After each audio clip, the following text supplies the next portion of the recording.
Welcome to Business Mastery with Dawn Kennedy, your quick under 45-minute dose of expert insights and strategies to make a positive impact on your business and life. Let's get started. Hello, and welcome to this episode of the Business Mastery Podcast. So we've done several episodes on succession planning and those kinds of things, but we want to get some ground truth on the seller side, merger, acquisition, or sell your business, and maybe some of the big red flags to watch out for to make sure that you are protected and your business legacy is protected. So I have Kevon on here. We're going to talk all about the things today, seller side, merger, acquisition, and sale. So thank you so much for joining me today, Kevon. Don, so glad to be with you. I'm so excited for this conversation.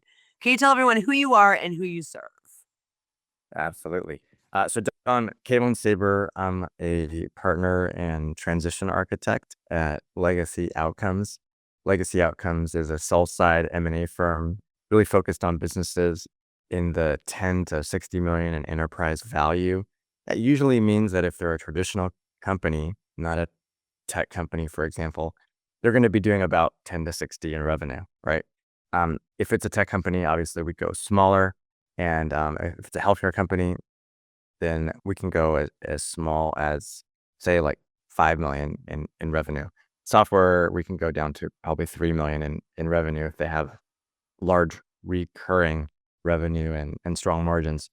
Because software companies, of course, are very scalable, and therefore they're worth more than many other companies in other industries.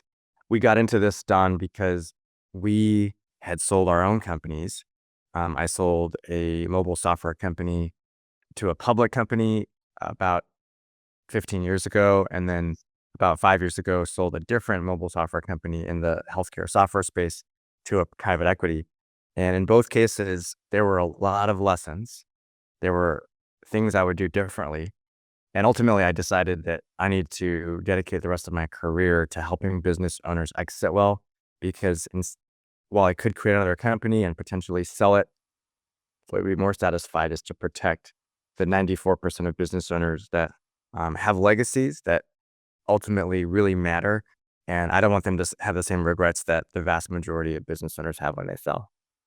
Absolutely. So let's just set a couple of things really quickly for the audience. Can you describe the difference between a merger, an acquisition, and outright sale? Sure, absolutely. So a merger is where you have basically two equals coming together, right? So it could be that one of those companies ends up with 60% of the equity in the new company and the other has 40, or they might be 55, 45, or it might be downright split down the middle. But it's not a company, their culture, their policies subsuming the smaller company. That's the outright acquisition, right? You can think about the word sale and acquisition as the same with respect to who's in charge after the sale.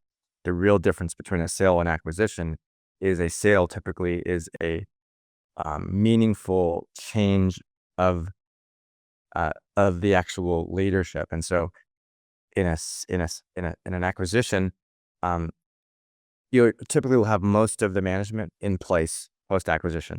Whereas a sale, you'll oftentimes have a smaller percentage in place, and it's more rare for the top person at the smaller company to not be involved at all. For example, when a 65 or 70-year-old retires and sells their company, that larger company, typically a vice president or a GM, is now in charge of everybody else who is a part of that company that was purchased. Perfect. All right. And then let's talk about that really scary statistic, the 94% of business owners who maybe have some regrets about how their legacy transitioned. Absolutely. So let's think about the whole pie chart. So 100% of business owners, at some point, the vast majority will try to sell. Let's just talk about that pie chart of owners who try to sell. So 70% of those who attempt to sell will not sell. 24% will sell with a ton of regrets, and we'll unpack both of those in a minute. Only 6% will sell satisfied.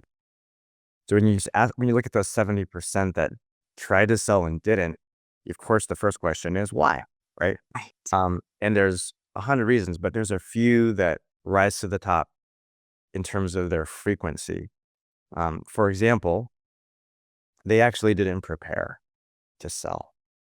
Imagine if uh, everybody in high school was going to be asked or was going to ask someone to senior prom on the same day, right? Well, that's not how it really works. But let's just go with this fictional account for a minute. And imagine if on that day and every day beforehand in that school year, Mike and Jennifer both didn't brush their teeth, didn't comb their hair, didn't wash their face, didn't get out of their pajamas, and they were just eating, pizza and donuts all the time, right? So their face was covered in acne and they were carrying, way more weight than they should. Probably not going to get asked to prom. And they're not going to be anyone's first choice. And if one of them asks, someone would need to probably be pretty desperate or have a great sense of humor to say yes, right? Or maybe be very compassionate. And most 18-year-olds are not that compassionate. Most of them are self-absorbed, right? I certainly was then. Um, so, so selling your company is very similar. If you don't prepare, the business does not shine. The buyers don't see it in a way that it's indispensable. They see it as something that is hairy and a big mess. So let me just give you a very practical example. If we're selling a medical device company right now, we have, uh, depending on how you count them, between 3 and 5 offers. We have 3 that are written and submitted and 2 that are verbal, and they tell me they'll be in my inbox, in the next 48 hours. Well, I don't know if we would have had any offers if we didn't package the company accordingly. So what does that look like practically? Well, first of all, it looks like going through all the financials forensically and identifying the discretionary, non-market, um, and non-recurring expenses. So the discretionary expenses are where they're just spending money on things that don't need to be spent. There's subscriptions to various, media websites and apps that the owners pay attention to. And yeah, you can say that keeping up with news and current events, helps them plan their business. But when I look at those websites, I'd say like, well, no, those are not really valuable. Um, you see owners with vacation houses or, fancy hotels on their company credit cards all the time. And we say like, no, that was discretionary. You didn't do that. You could have stayed at the Marriott, but you stayed at the Four Seasons, right? Um, well, that extra expense reduces the net income. When you reduce the net income, that company is less attractive to the buyer because the buyer wants more net income for the combined entity, right, after the acquisition. So we talked about discretionary. Non-market would be to say, okay, I'm paying my son 300,000 when the work he's doing is really worth 80,000, right? Again, that hurts the bottom line. And so every business has skeletons, right? You're a lawyer, Don, so you've seen a lot of situations, I'm sure, where, wow, they didn't renew this agreement, or that agreement with that key employee is about to expire, right?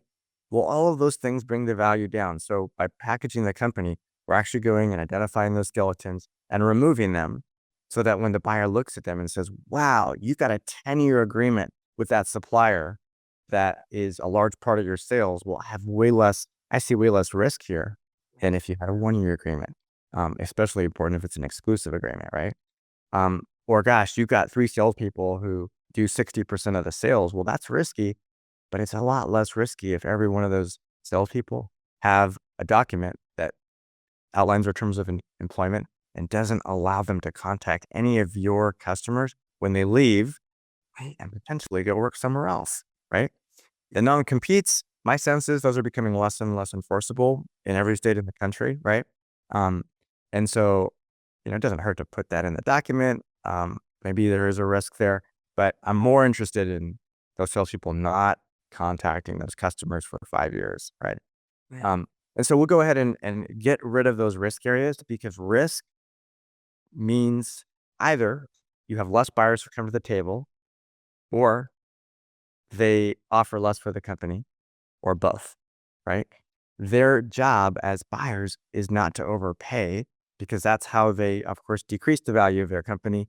And the whole point of buying your company is increasing the value. So those are some examples of why businesses don't sell, and then why they have regrets when they sell. Well, first we need to talk about what are those regrets, right? The first one, the most common one, is I left money on the table.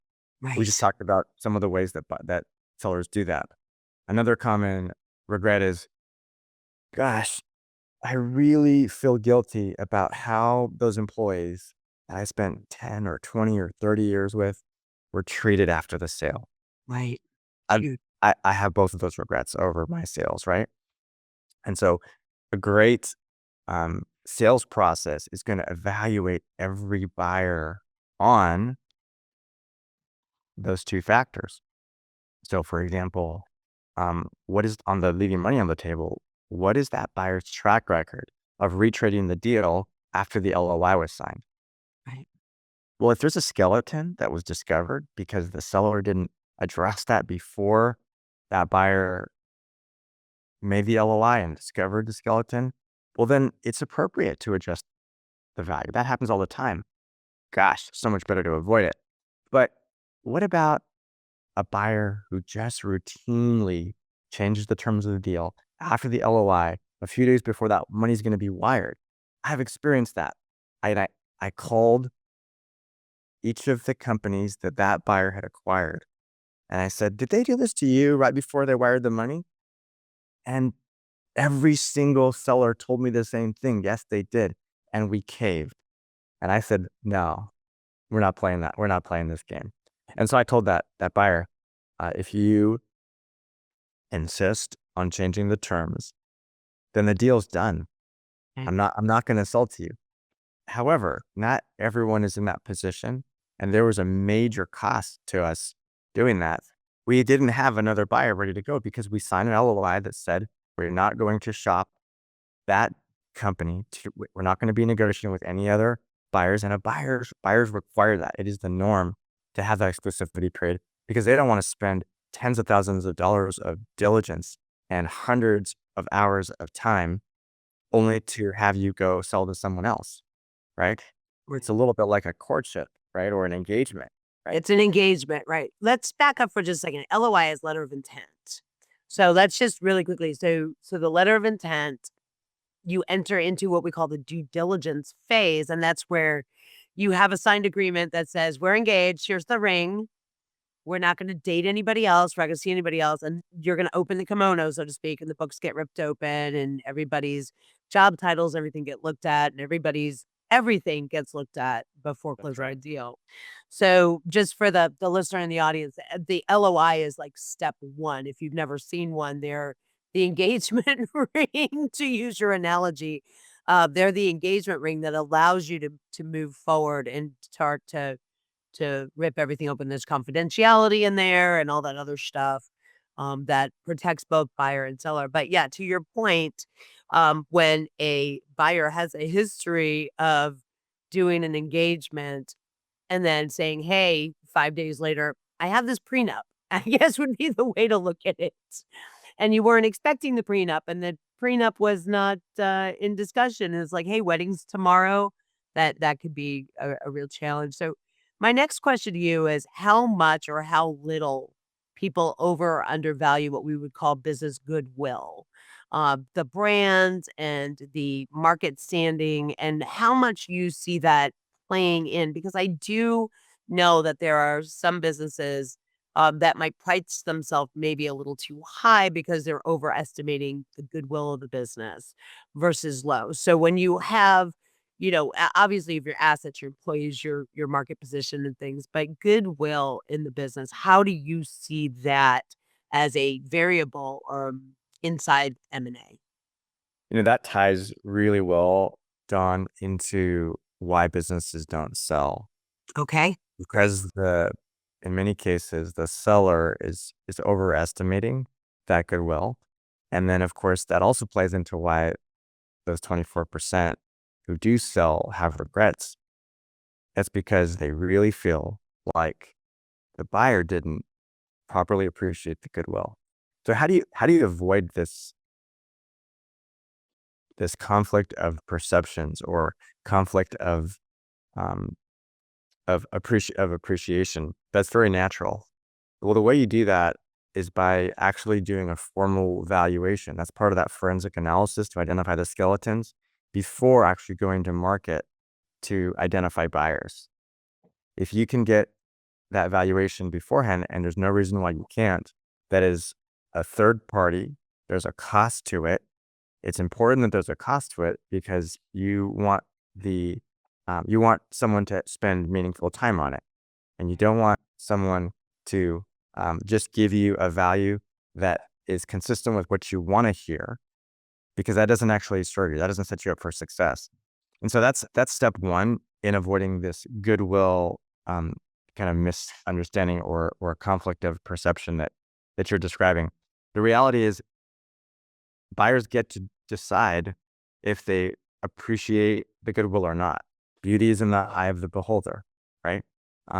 Some back to the kind of prom example, like everyone gets to decide who they're going to go to prom with, right? Um, and no one gets to say, I'm deciding I'm going to prom with that person. So a strategic buyer who is more likely to keep the brand intact is going to value it a lot more than the strategic buyer who says, no, we're going to rebrand this right away, right? Yeah. Um, a a buyer who is very interested in the IP is going to care about it a lot more than the buyer who just cares about the what I call the machine metrics, right? The cash flow, the percent that's recurring revenue, the gross margins, all those matter. But to some buyers, the goodwill matters a lot more. There are private equity firms out there who disproportionately value goodwill because they are all about buying firms with strong cultures, right? They're all about buying brands that they see the potential to extend and grow because of the strong foundation. So that's a long way of saying a great process to sell a company is to identify the buyers that will care about the strategic, operational, and financial building blocks that each company has intrinsically. Right. All right. So now let's just talk about the elephant that seems to have walked into the room with us. This is kind of an emotional topic that you have built this brand from the ground up in a lot of cases, or you've taken a small brand and maybe made it larger and whatever.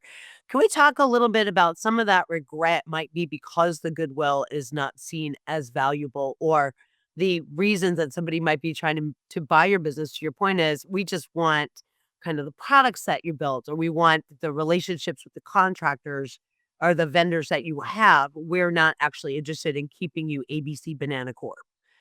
What is the emotions that wrap around that, and how do we navigate those? Oh gosh, I'm really glad you asked that question because this is not talked about enough.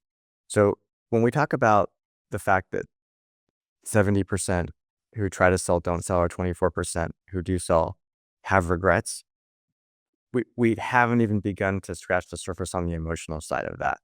Well, part of the reason they don't sell is because the owner realizes, many times unconsciously, right? It's really sabotage.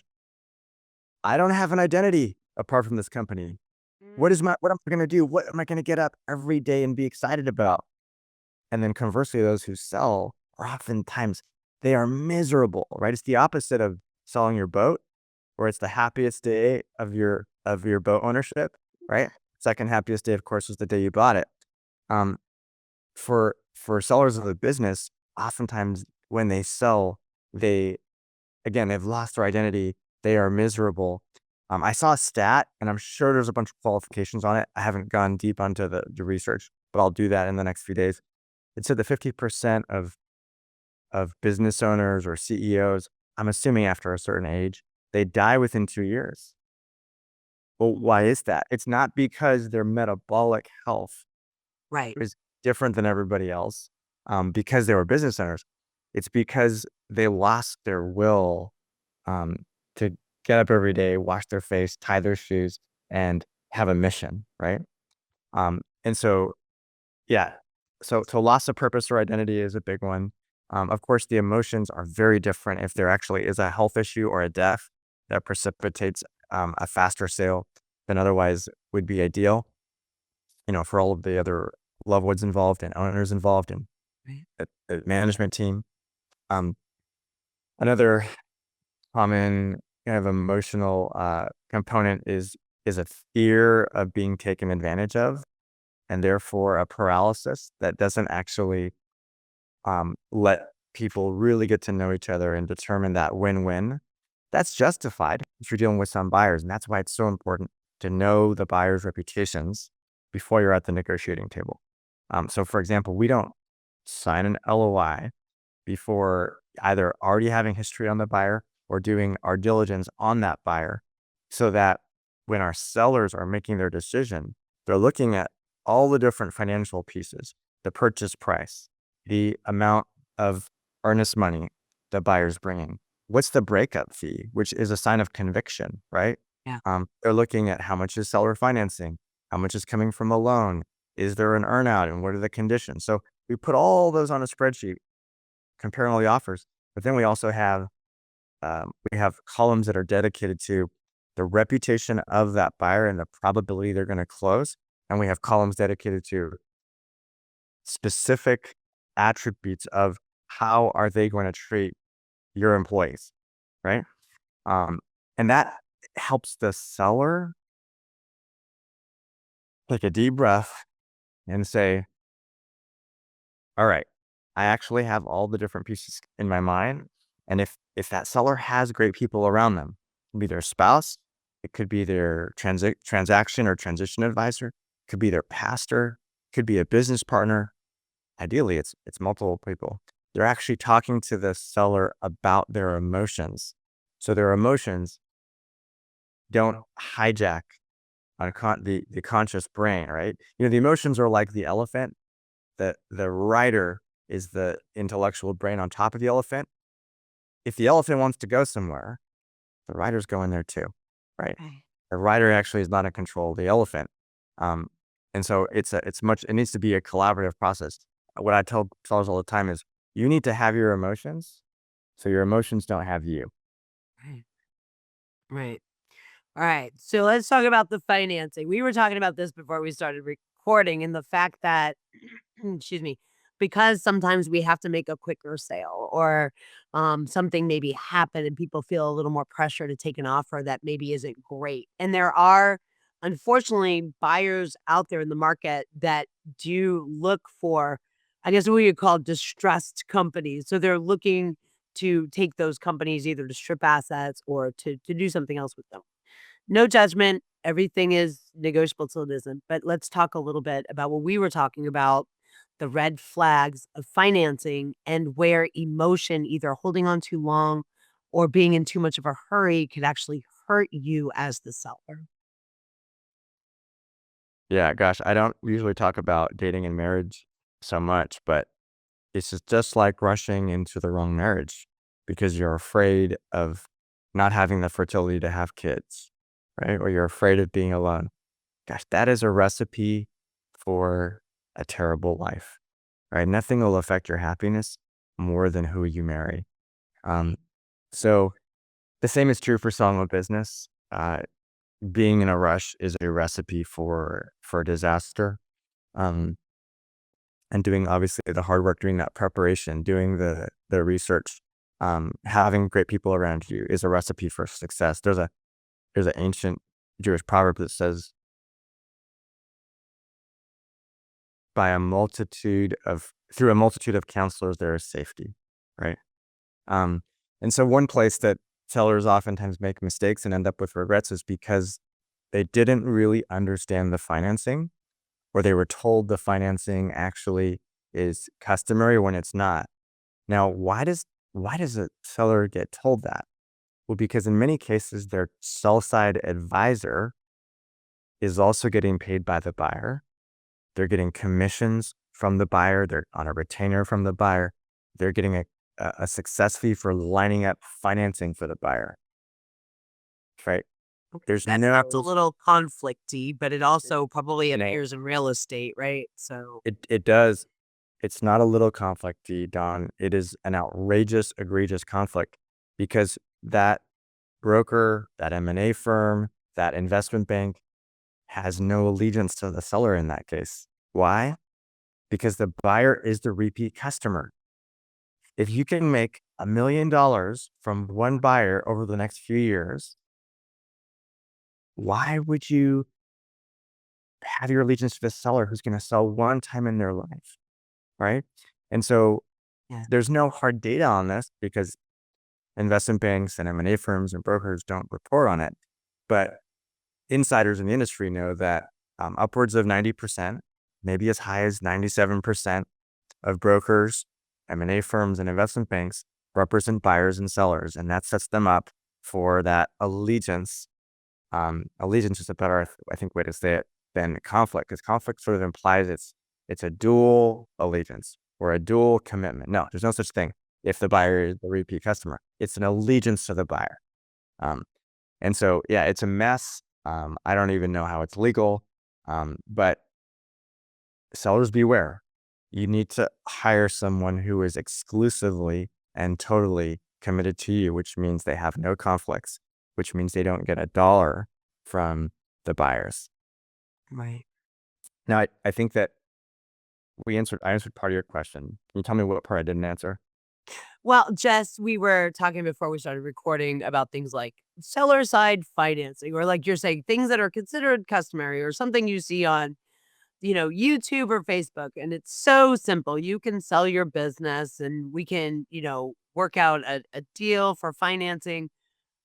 And there are certain things that can happen in the loan documents and stuff that can actually really injure you as the seller. Probably to a Yeah. level I didn't realize how much injury there was. Like I'm familiar with the SBA, do a lot of work right now with idle loans because of that disaster, but this is a different kind of disaster. If you are Yeah. 60 years old and you find a buyer and they say it's seller side financing, but there's nothing risky for you or not true. Okay, that's absolutely right. So let's just first acknowledge that a lot of SBA loans default, Mhm. right? There are There's no millions. there's no guarantee that because it's an SBA loan, they're not going to have a default. So that's the first thing I'd say. Right. Second thing I'd say is what is customary is for the seller financing component of the larger purchase to be subordinated to the SBA loan. But this is where nuance really matters, and this is where what I think you're teasing out, Don. There's a big difference between being subordinated, where you're getting paid in parallel with the SBA over time, and you're not getting paid a single dollar until that SBA loan is fully paid off. Well, if that SBA loan has a 10-year term, which is very common, you're not getting a dollar of that component of your sale until those 10 years are over. Now, yes, there's an interest rate tied to that, but that's a lot of risk, right? You've heard the phrase that time kills deals. Well, time also kills repayment, right? What could happen in 10 years? A lot of things could happen. That buyer could get hit by the bus. The market could change. The competitors could improve their offering and eat the lunch of the buyer who wasn't fully prepared and didn't adapt fast enough. Um, there could be some, major change to policy that causes the business to become less profitable, like maybe really extreme tariffs toward wherever those products are being sourced. And so time creates risk, right? And so it's really important to understand, and let me be very clear about one thing: the SBA's policies, their rules are always changing, right? But Yes. um, this is the kind of thing to be aware of. It's more of a principle than the specific mechanism we're talking about. If the buyer's cash plus the seller's note together are creating the equity injection that the SBA requires, historically that's been 10%, then the loan that the seller is making to the buyer is on full standby for the whole SBA loan term. And this is by definition for a weaker buyer who's bringing less cash to the table. And the SBA is saying, we're nervous enough that we're going to make you seller wait 10 years, right? Yeah. Um, you gotta weigh that against another buyer or potentially waiting a year until your business is in a place that attracts a better buyer, a more qualified buyer who has the full 10% cash, and therefore your seller note is additional financing. It's not considered part of the equity injection, which you could think about very similarly to the down payment on a house, right? That a bank would make a loan on for the other, say, 80%, right? In most of recent American history. Okay. So let's just make this so clear. If during the 10 years, in year 8, the buyer defaults, are you getting your money? No, as a seller, you're not getting the money that was loaned to the buyer to make the purchase. You, of course, did receive the money that the SBA paid you and any money that the buyer bought as part of their initial equity, but you're not getting that last 10% or maybe more if you agreed to it, that you were hoping would be part of your retirement plan. Right. Yeah, once it's gone, it's gone. And, we could talk SBA all day long. They'll chase you to the grave and garnish your Social Security if you default on loans. That's not the purpose of this conversation. But the seller side financing, I think, has been recently anyway, really pushed on social media and in videos, and you can buy cash flowing businesses for very little down, or you can get seller financing for your business. I think that is becoming something that is a little more of a mainstream perspective. I don't think people have the red flags with that in the same proportion as the good of seller financing. Yeah, Um, and again, just want to repeat this. It's not the goal is not to throw out the baby with the bathwater. Seller financing is not something to be scared of or avoid. The, the question is, what type of seller financing are we talking about? Just like just like there's great buyers who will care for your employees and other buyers who don't care about them at all. And there's other buyers who would really care for your customers and others who are going to treat them really bad, right? You don't want to think about all the buyers in the same kind of camp. You don't want to think about seller financing all the same. It's important to understand that the idiosyncrasies of that seller financing, and realize what kind of flavor am I talking about? Is this chocolate? Is this strawberry? Is this arsenic? Right? Is this a bunch of is this a bunch of like cream of me mixed with tomato sauce? Like it's not all equal. right. Okay. So then another question, maybe to make an analogy, um, because I also have this question. So seller financing, how does that, if in any way, affect valuation? Because, for example, in real estate, let's say that you have a seller paying closing costs. The house appraisal is the house appraisal, and however everything else shakes out afterwards, whether or not the buyer wants to come with more, the seller comes with more, the appraisal itself stays the same. Is that the same in a business sale? If the seller is going to finance a portion or all of it, is the appraisal still the same? So the risk goes to the buyer, but it doesn't increase the value, or does it? Well, most business owners, when they sell, they go down a path that is called we call the seller's path to regrets. Right? Okay. If 94% Yeah. have regrets, you have to ask, what is the path that gets you there? Yeah. The first step of that path is a quick valuation. It's not a proper appraisal. Quick valuation is the business owner saying, oh, well, my cousin's company sold for a multiple of X. Or I went to an industry conference and they said that our industry sells for a multiple of Y. Well, it doesn't matter what's happening across your industry. Every business is different, right? They have different levels of owner dependency, different levels of gross margins, different levels of scalability. They have different levels of documentation and quality of systems. They have different levels of performance metrics on all of the KPIs that we work with owners, ideally for a year or two before they sell, to optimize so that they can be toward the higher end of their industry valuation range. I think the big message of this whole conversation is that nuance matters, right? And you don't want to make assumptions There's 7 deadly sins that'll destroy your life. There's also 7 deadly assumptions that'll destroy the sale of your business. And that is important because it's the biggest transaction of your life. And for the vast majority of business owners, it's over 80% of their net worth, right? Right. Um, Yeah. and so to your point, Don, it's really important to do a proper valuation up front, unlike most business owners, so that you have the firm ground on what is this worth and can actually defend it to different buyers. And here's the thing that is not obvious unless you sold a lot of businesses. That same valuation exercise uncovers the different levers of value that different buyers will care about that help you create a plan to identify the buyers who will pay you the most and care for your employees, right? Yeah. And so it's not really just about getting the valuation. It's about getting the facts on the ground so that you can create the best buyer list and then position the business so those buyers see it as an indispensable asset that fulfills their vision and their strategy, as opposed to a desperate or distressed, business on the block that I can take advantage of. Right. All right. So you mentioned a little bit about 1 to 2 years that you work with companies to prepare for sale. Can we talk a little bit about sort of the steps?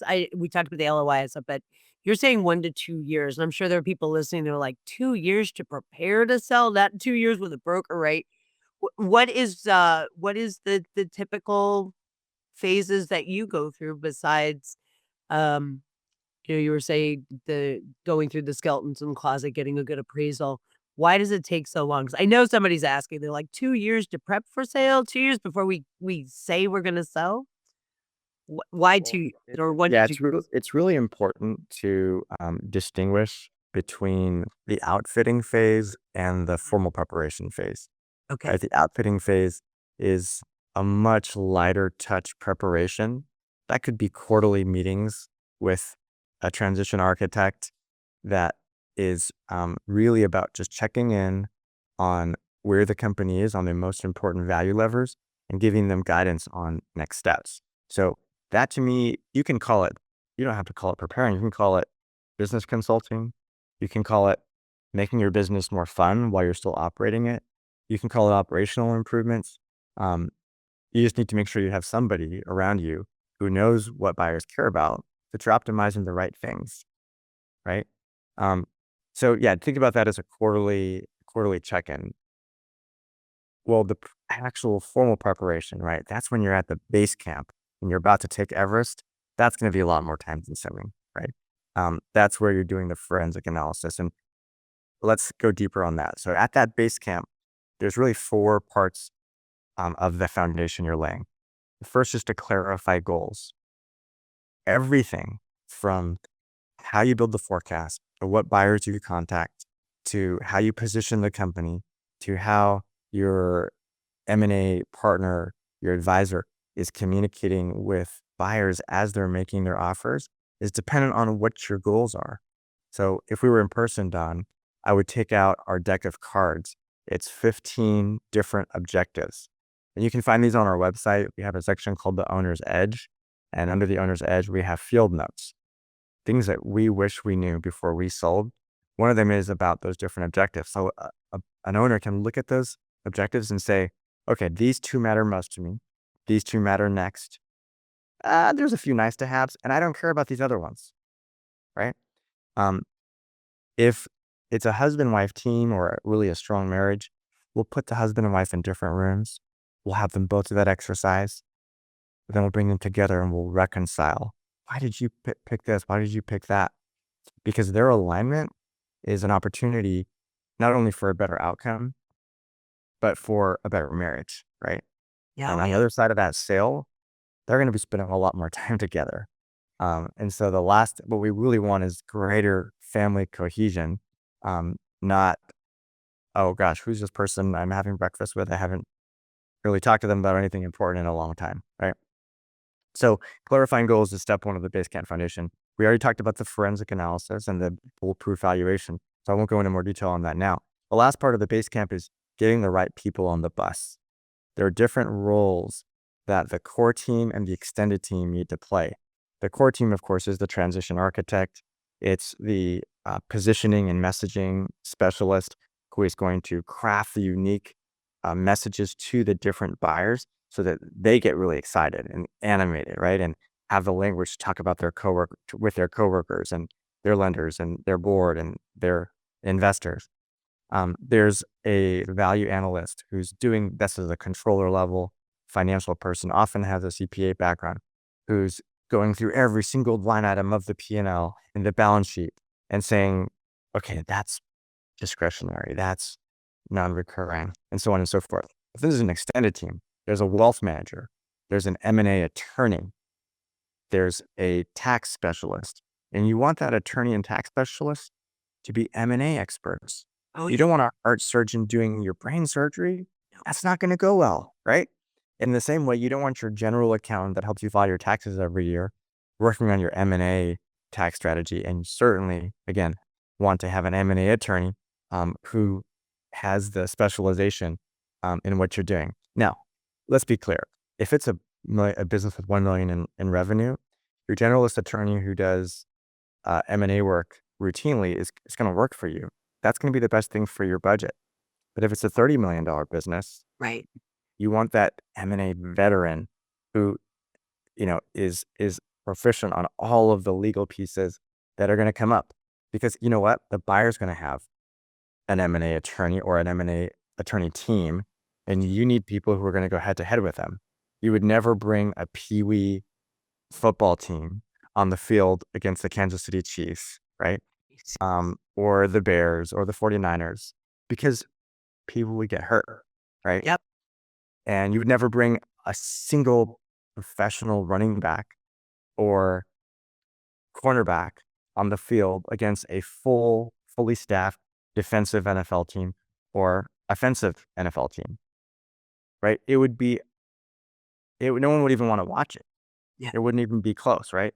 It wouldn't even be a contest. And so similarly, you don't want to bring a broker, right? Or a non-specialized attorney to the buyer team where they're going to get annihilated.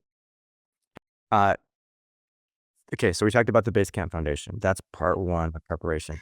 Part two is what we call value enhancement, where you talked about the identifying the skeleton, so I won't repeat that here. But you also want to look at low-hanging fruit operationally to improve the business and its metrics.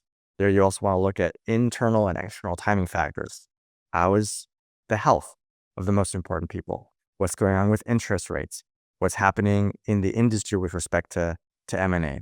What's happening in the lending market, right? People forget that the lender is actually a key stakeholder in the process of selling a company.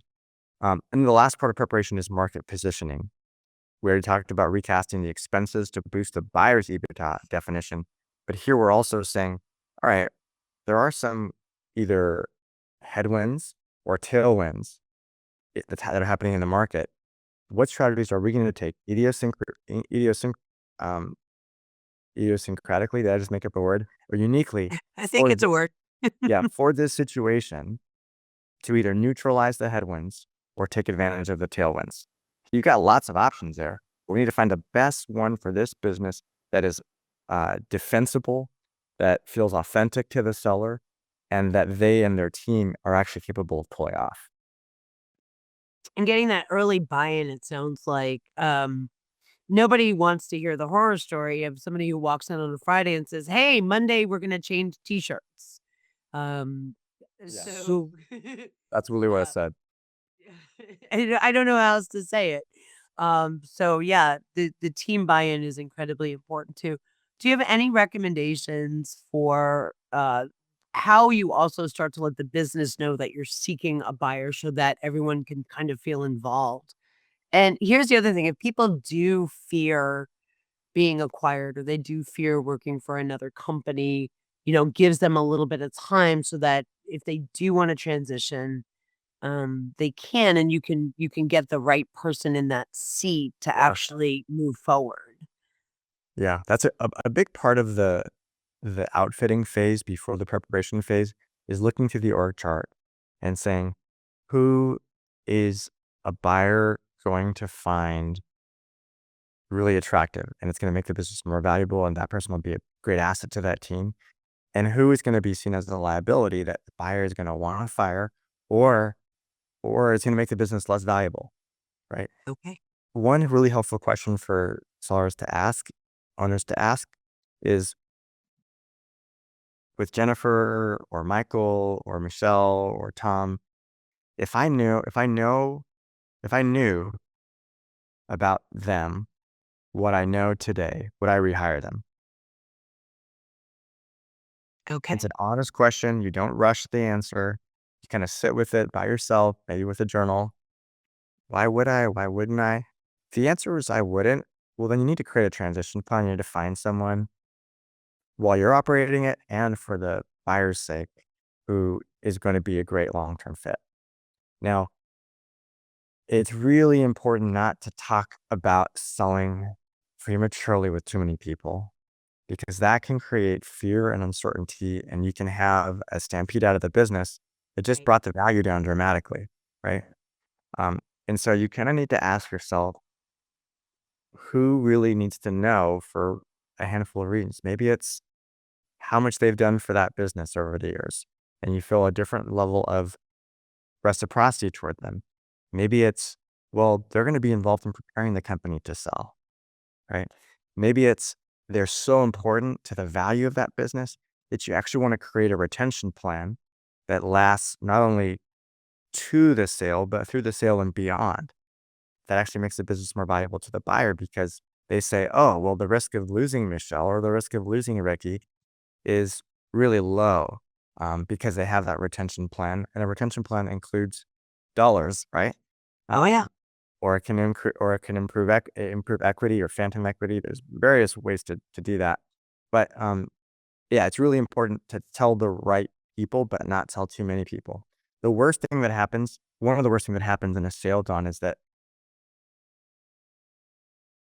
the confidentiality of the owner is lost because of a rookie mistake of their broker or their M&A team or their investment bank.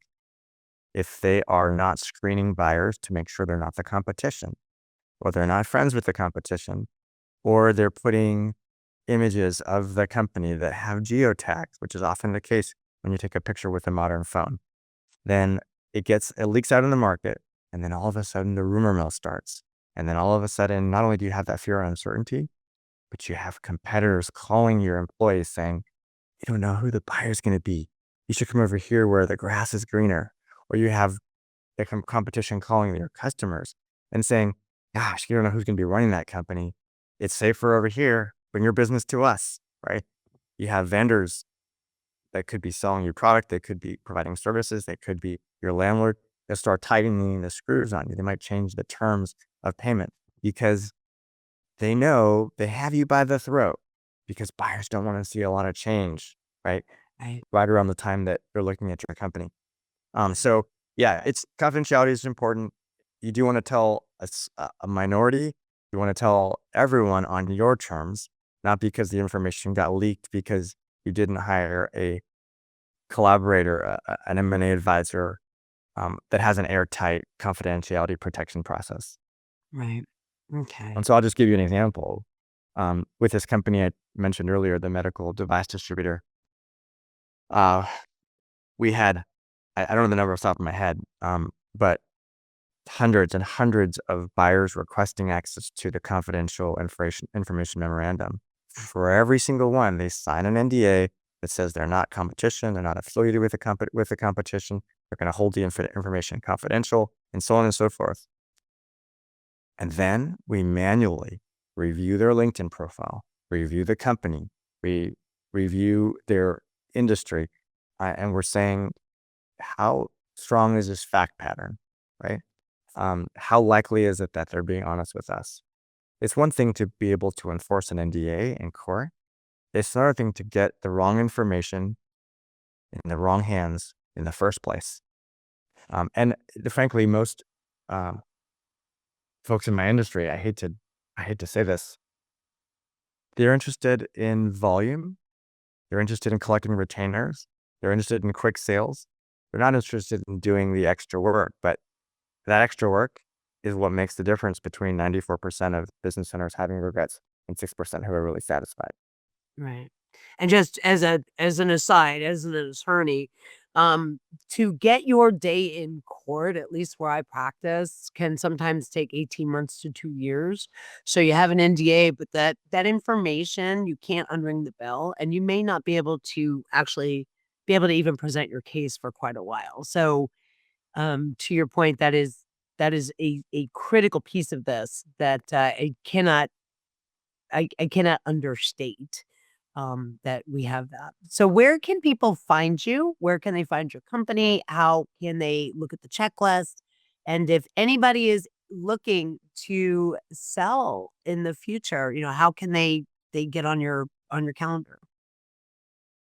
So you can find me at legacyoutcomes.com. That's outcomes with an S. It's plural because we don't just want you to sell for maximum proceeds. We also want your employees to be cared for. Yeah. We want your family to be stronger. We want you to think through, what do I want to do charitably before the IRS takes a big part of my gains, right? Um, you can also find me on LinkedIn. My name is Kevon Saber. It's Kevon is like Kevin with an O, Kevon. Last name is like Sabercat, Saber. I'm also on X at Kevon Saber. And yeah, one of the best things I'd recommend is go to the Owner's Edge section of our legacyoutcomes.com website, and read the field notes because they will prepare you. You can even get our 52 cards that you can read when you're on a plane, or you're waiting for a call or meeting, or otherwise just wanting to, on your own time, get your head prepared for the biggest transaction of your life. Amazing. All right, we're going to put all those links down inside the show notes and in the video description. And if you find us on the day we launch the podcast, make sure you reach out and follow. If you find us 2 years later, reach out and follow. Just about every business owner who has built something at some point has to exit. We all have an end date. We don't know when it is, but we all have an end date. And this is a very serious consideration. And I really appreciate this conversation. To your point, taking care of the employees and the emotional toll of this transaction, I don't think is discussed enough. So I really appreciate you being willing to address those things. Don, it's been a blast. It's so fulfilling to be able to help business owners avoid the mistakes and assumptions that I and just about everyone else experiences. Amazing. Thank you again for being here today. All right, Thank we'll you. talk to y'all. We'll talk to y'all next time on the next episode of the Business Mastery Podcast. Take care. Thank you so much for listening to this episode of the Business Mastery Podcast. If you want to learn more about me, you can go to DawnKKennedy.com, and you can now check us out on YouTube, as well as, of course, any of your favorite platforms that host podcasts. Take care.